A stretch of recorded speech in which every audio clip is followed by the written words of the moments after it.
This is episode 114 of the Magic Detective Podcast. On this episode, you'll hear about the magical life of Harry Anderson. That and more on this episode of the Magic Detective Podcast.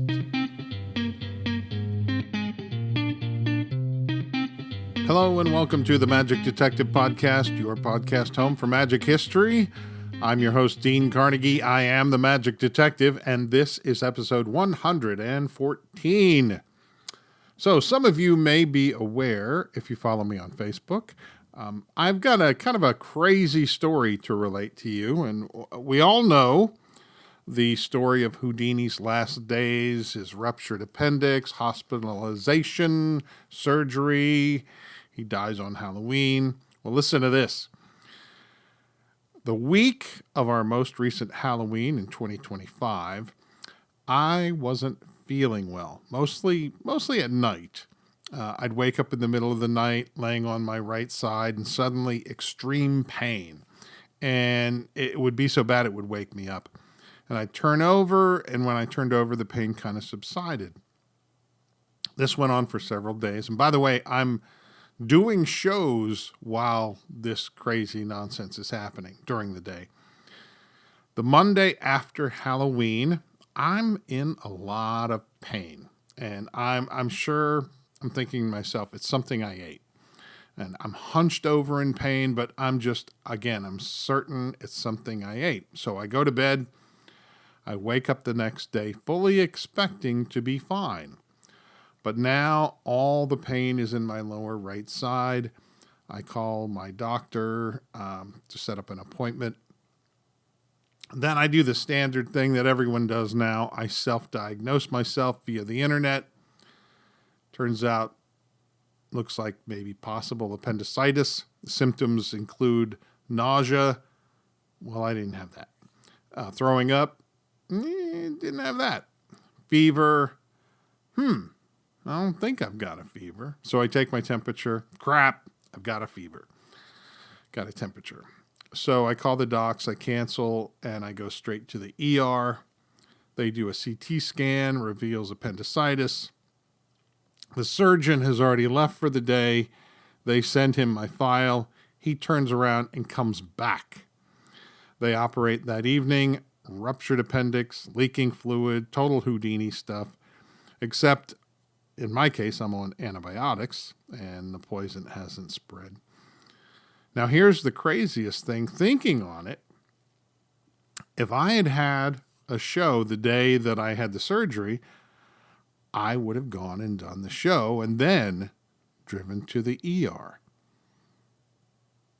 I suddenly was understanding Houdini from a whole new perspective. I understood his stubbornness. I understood his commitment to the gigs and how he felt that it was important to the buying public to fulfill his engagements. And I also realized he likely had appendicitis, and getting punched didn't cause it, but sure probably contributed to the pain, that's for sure. And in my case, despite being on medication and such, the pain afterwards was crazy intense. In his case, it was getting worse and worse by the day. His pain had to be torture, just that side of it. I can't imagine. It was bad enough with medication. In his case, he wasn't improving. He had peritonitis, which had an 80 to 100% mortality rate in the 1920s. In 1928, antibiotics were discovered 2 years after Houdini's passing, but it would be 10 more years before they were safe to use on humans. There was a so-called secret serum that they gave him that no one knows what it is today exactly. Except, well, I did a whole bunch of research because I was very interested in this topic. And I thought I had discovered what that secret serum was. And you can read about my theory on the magicdetective.com blog. The reason I say, or so I thought, was after I had done my extensive research and I had written the article, a Dr. Larian Gillespie, who I was unfamiliar with, wrote a comment saying she did not believe my theory because she had discovered the serum and has written a book about it. Her book comes out in July of 2026. And one thing that's interesting is that her serum and mine both came from the Parke-Davis Labs in Detroit. I don't know what proof she has. I'm sure her book will spell it out. If it's just a theory, at least we both got the serum from the same laboratory. That's kind of cool. But like I said, you can read all about it on the magicdetective.com blog. Oh, and I do want to mention that I am now selling prints of my artwork. As many of you know, I'm a painter as well as a magician, and one of the things I paint, the main thing I paint, are magicians in various styles. And I had been selling original paintings for a while, but now I'm moving to selling high-end limited edition prints. And there are currently, I think there are 11 available. I just added one today. And you can find my store at carnegie-magic.myshopify.com. And if you just go to the my Facebook page, you'll see a link there. If you go on my Instagram page, you'll see a link. It's on all my social media platforms. There's a link to the art page. So now about today's feature. I wanted to write this months ago, October to be exact, and I first had the idea on October 14th, which, as it turned out, happened to be Harry Anderson's birthday. Kind of a strange coincidence. I put out a call to anyone who had stories about Harry that they'd like to share, and I got one. And unfortunately, it wasn't a good story. I have no doubt that the story's true. And as a matter of fact, since I first learned about it, a number of people have backed up the story. So briefly, just to give you what it was, Harry stole one of his signature bits, and apparently maybe stole more than one. And this just didn't set well with me. And, you know, Harry is one of my magic idols, and thinking of him stealing somebody else's material. And apparently he also wasn't shy about it. So I kind of took some time off from the blog just to ponder it all. And I guess I realized that in the end, we're all kind of complex creatures. We all have our faults, and we have our faults, but we do good things as well. Some magicians in history were drunks. Some big-name magicians stole things. Harry Keller is a great example. Some magicians lied. Houdini certainly could stretch the truth on occasion. Some magicians were terrible husbands and fathers. Di Vernon, to name one. It reminds me of the biblical passage, "He who is without sin may throw the first stone." None of us is truly without some fault. Does that mean I shouldn't write about Harry Anderson? Well, by today's standards, probably. If he doesn't align perfectly with my beliefs, then I should erase him from my life. That would be a modern-day application. Fortunately, I'm not one of those people. Harry was a complex person, like all of us, and I'm not making excuses for him. I'm just laying it all out there, good and bad. And now let's delve into his life. Harry Laverne Anderson was born in Newport, Rhode Island at a naval hospital on October 14th, 1952. His father, Harry Laverne Anderson Sr., was a graduate of the U.S. Naval Academy class of 1950. He was soon transferred to Queens, New York. Shortly after Harry was born, he attained the rank of lieutenant junior grade before being discharged around 1953. Harry's father would then become a salesman, selling dishes and various other things. But according to a June 2018 article in Genie magazine, Harry's father's real passion was betting on the ponies. Apparently, he gambled away most of the family fortune. They moved to Chicago next, Harry was around 7 years old. This is where his interest in magic began, and a fact often left out of his origin story. He first saw Blackstone Sr. perform in Chicago and was enthralled. Mostly with the showgirls, but still enthralled. While in Chicago, his father would often rent a conference room at the Ambassador Hotel, and Harry would be left alone in the lobby. It turns out the Palm Room was there, where Bert Allerton, the magician, performed. But during the day, it was a place where a lot of card men hung out, gamblers and the like.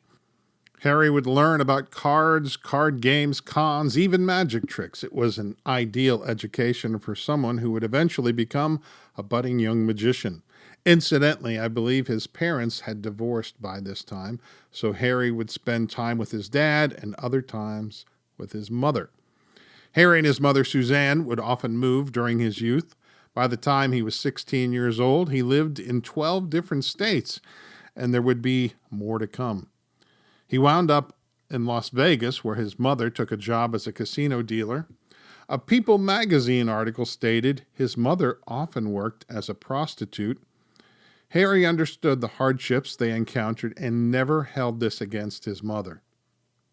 Another move was right around the corner, but this time he would go by himself to live with his father. He found himself in Los Angeles. How long this lasted, I'm not sure. According to the book Wise Guy by Mike Caveney, Harry left home and moved in with a friend in Fullerton, California. This friend was Eric Norby. Something to remember, because a few years later, Norby would become Harry Anderson's manager.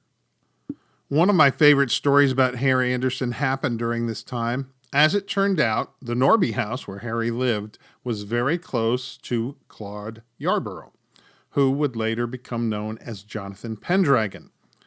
The story comes from the pages of Genie magazine, March 1986. According to Jonathan, Harry was living in his neighbor's garage and he had gone over for a visit. Jonathan was admiring a small production box when Harry asked him what he thought of it. Jonathan said he thought it was beautiful. And with that, Harry grabbed it out of his hands and threw it across the room. To quote Jonathan, he looked at me and he said, "Magic is an art, not a craft." Harry loved being dramatic. So there's our first lesson in magic from 16-year-old Harry Anderson. Magic is an art, not a craft. Another interesting fact is that Harry became part of the Dante Magic Club that met at Rancho Dante in the San Fernando Valley. This was Harry Jansen's place, and though Harry, or Dante, had already passed away, the club and ranch was still being run by his son, Al Jansen.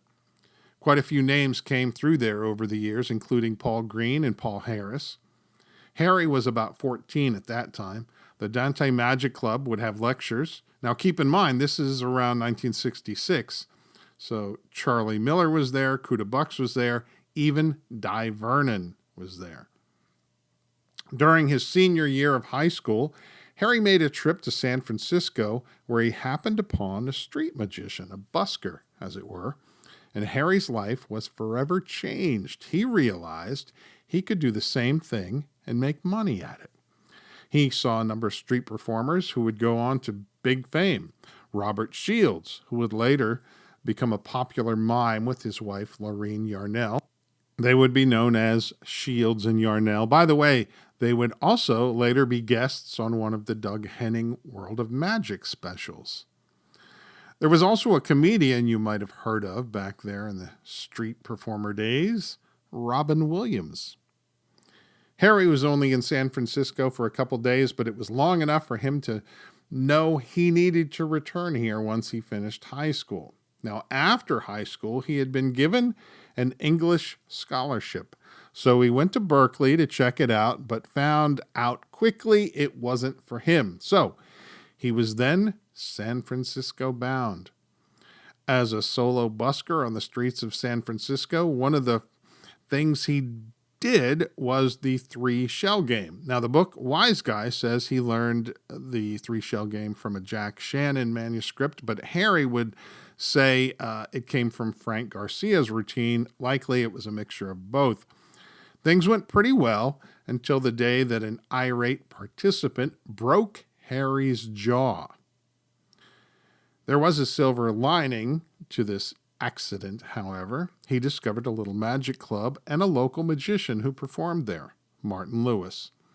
The place was called Earthquake Magoons, and this would be an occasional gig for Harry, and of course a lifelong friendship for him and Martin.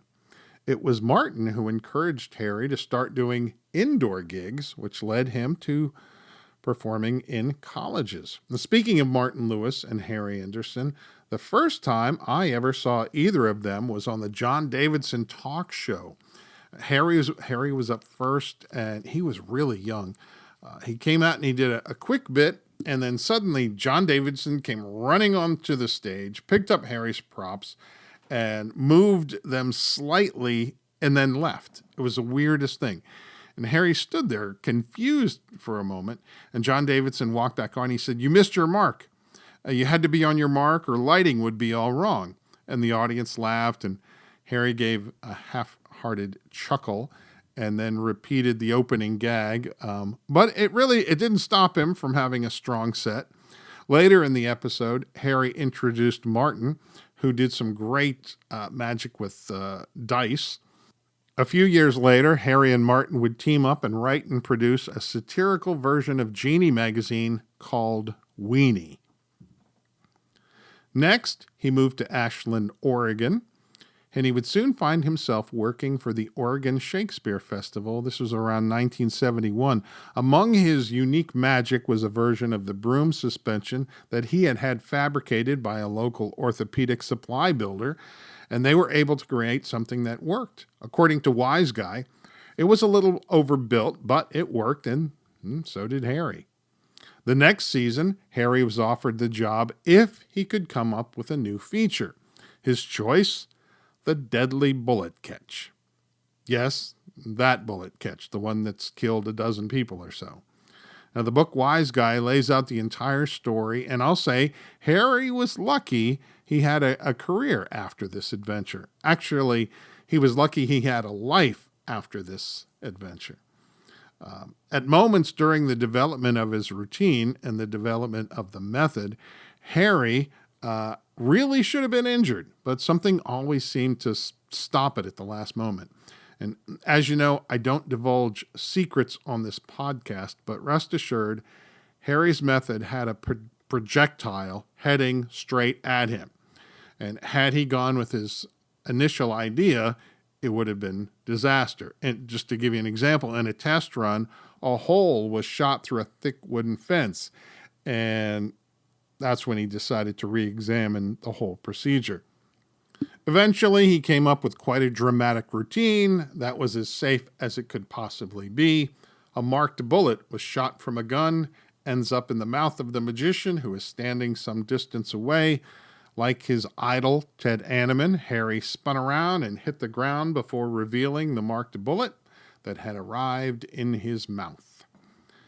When Harry was doing colleges, he would do a free show in the afternoon, kind of his busking material, and later in the evening, he would do a bigger show at the college for which he got paid, and paid well. His evening show consisted mainly of mentalism. As I mentioned, one of Harry's magic heroes was Ted Anneman, and the mentalism that Harry used was straight out of the Jinx and Practical Mental Effects. His college tours lasted a couple years. During the college tours, he picked up a new assistant, Leslie Pollock, who would eventually become Mrs. Harry Anderson. Leslie would take the lead role in their mentalism act. In fact, she would be the designated medium. They quickly learned that having Leslie read minds was more believable to the audience. This left Harry to do the dirty work, whenever necessary, to make the effect happen. There was a gentleman in the 1970s named Cary Ross, a young comedy magician. At the time, his big claim to fame was the development of the very first comedy straitjacket routine. No one had done a comedy straitjacket routine prior to Cary. Today, it's pretty commonplace to say the least. Well, Harry Anderson saw Cary's routine, and according to the book Wise Guy by Mike Caveney, Harry said, quote, "You know, that could be funny," unquote. Well, that's one way of putting it. Now, I've seen numerous people now credit Kerry Ross with having the very first comedy straitjacket routine. Kerry created this in 1972. He is unquestionably the originator. However, in 1977, Kerry worked with Harry Anderson at the Magic Castle, and this is where Harry Anderson saw the straitjacket routine for the first time. Harry told Kerry he liked what he was doing and he was going to start doing it, which he actually did, line for line. Kerry's routine. In 1979, HBO was developing a special called The World's Greatest Escapes. Steve Baker was a big part of that special. The producers asked Steve what he thought about Harry Anderson's comedy straitjacket routine, and Steve told them, "If you want a comedy straitjacket routine, you should go to the guy who originated it." And that's how Kerry Ross got to be on that special. Later, Kerry Ross and actor-writer Larry Hovis restructured and rewrote the act so that it would no longer conflict with what Harry had stolen. I'm sure Kerry made sure to keep this away from Harry Anderson. By the way, Kerry is still a very busy working professional magician to this day. Harry Anderson would eventually expand and elaborate this routine to include his wife. They would be involved in a contest, and she would have to free herself from 100 feet of rope tied to a chair. Harry would be the one to get out of the jacket. The contest, who could free themselves first. And I believe, if I'm not mistaken, Leslie won every time, or Harry lost every time, in other words. In 1980, Gallagher saw Harry and Leslie perform in Hollywood. Gallagher, at the time, was being represented by Ken Kragen. Ken then saw the act and asked Harry and Leslie if they would like to be the opening act for his main client, country music star Kenny Rogers. Harry and Leslie would open for Kenny Rogers when he was working in Las Vegas. Ken Kragen was very pleased with the Andersons and offered to manage them. The Andersons would open for Kenny Rogers, the Gatlin Brothers, Dottie West, Robert Miller, Debbie Reynolds, the rock group Sha Na Na, and many, many others. They were a popular opening act until Leslie got pregnant. Basically, at this point, Harry had to replace the escape contest with something new.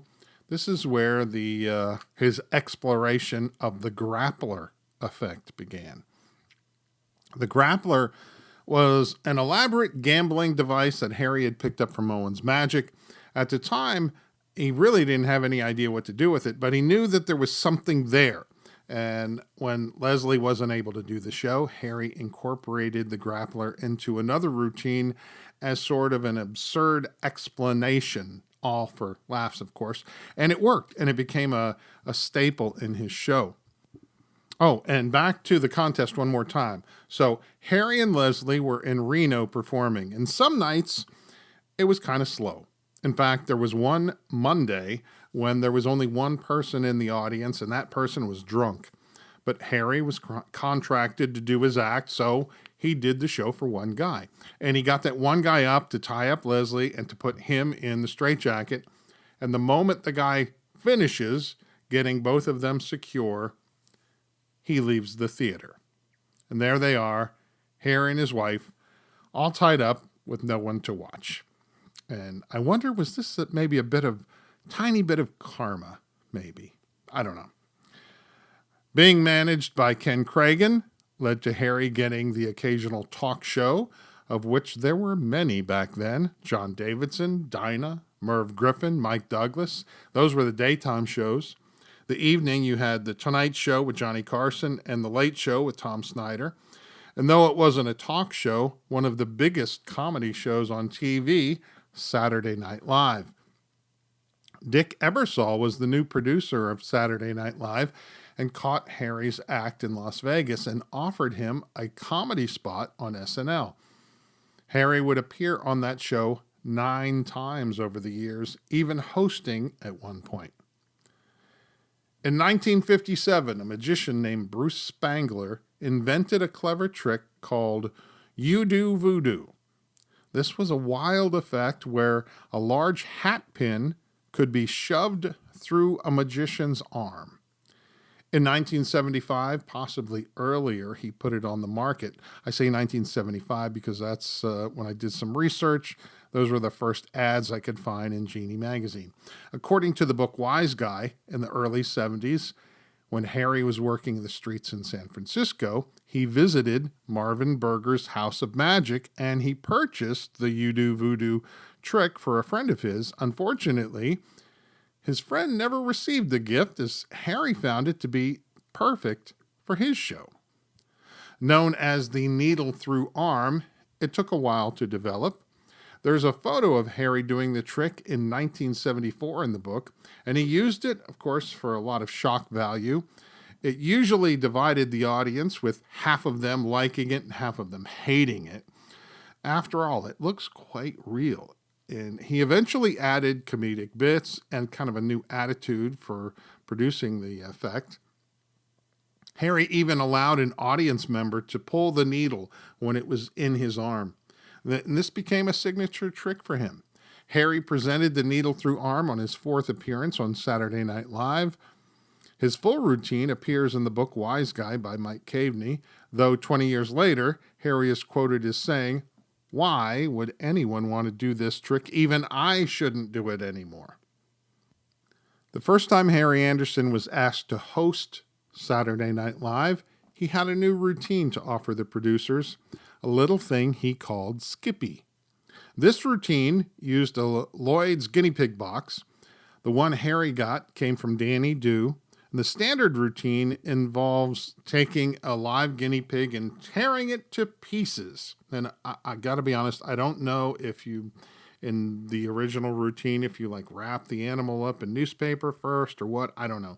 But Harry's version would have him showing the live guinea pig and then picking him up and visibly shoving it into his mouth and eating him, swallowing it whole on live TV. And the demonstration caused the NBC switchboards to light up. Untold thousands or more were calling to see if the guinea pig was harmed. To say it made an impact is putting it lightly. To show how strong an effect this is, many years later, Matt King would present his version of the same effect on Penn and Teller's Fool Us, and this time, in the internet age, it caused the video to go viral. If you're familiar at all with Harry Anderson, you'll know he got a little sidetracked in the 80s and 90s. He did a few guest spots on a TV show called Cheers, which led him to being cast as Judge Harry Stone on the TV show Night Court. Along the way, Harry starred in his own comedy magic special, Hello Sucker.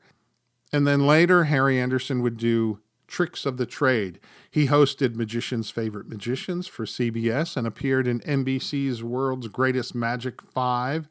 He also hosted a special called The Science of Magic, and he appeared on Magic in the Magic Kingdom. There were many appearances on TV by Harry Anderson, both on specials and talk shows, and his acting career included 2 long-running series, Night Court and Dave's World, and many smaller parts on TV and in the movies. After Dave's World ended in 1997, Harry slowed his acting roles down and began to move back towards magic. Eventually, he moved to New Orleans, where he opened his own magic shop called Spade and Archer. If you're curious, the name Spade and Archer comes from the movie Maltese Falcon. It's the name of the detective agency. Harry also had a shop of curiosities called Sideshow and his own theater called Oswald's Speakeasy. This is where he presented his one-man show, aptly called Wise Guy. That show was an interesting mix of material, no longer really completely Harry the Hat, the wise-talking conman character, but now more mellow, still a bit sarcastic and reflective. He opened by telling the story of doing the Skippy routine on Saturday Night Live, and then actually doing the routine in the process. Skippy was the guinea pig eating trick, if you recall. He does the straitjacket, but now it's something quite different. It's not Carrie Ross's routine. It's not the escape contest. It's now the middle-aged straitjacket escape, in which he's placed into the jacket, struggles a little, and then his hand is seen to reach out of the lower part of the jacket and then removes a $20 bill from his pocket. He then hands this to a spectator and says, "Let me out." He did something that I always wanted to see but never did. I only heard about it and actually only recently saw photos. He did a ventriloquist act with a vent puppet that looks like Joseph Merrick, the Elephant Man. And here is where that came from. Apparently, Harry got a call one day from Jay Johnson, the ventriloquist, who said, quote, "You have 45 minutes left. Someone is selling an Elephant Man vent puppet on eBay," unquote. And that was it. Harry knew instantly he won it, and it went into his show. There are other things in the show. No needle, however, but he does his Monarch Monty routine, and he finishes with chipography, the art of folding a circle of felt into various hat-like shapes. He did this on TV several times. It's quite nostalgic and, frankly, a little artsy. Things in New Orleans were looking up. Harry, who sadly divorced Leslie in the late 90s, now met and married a woman named Elizabeth, who he remained married to for 18 years. He had the two stores, Spade and Archer, and then Sideshow.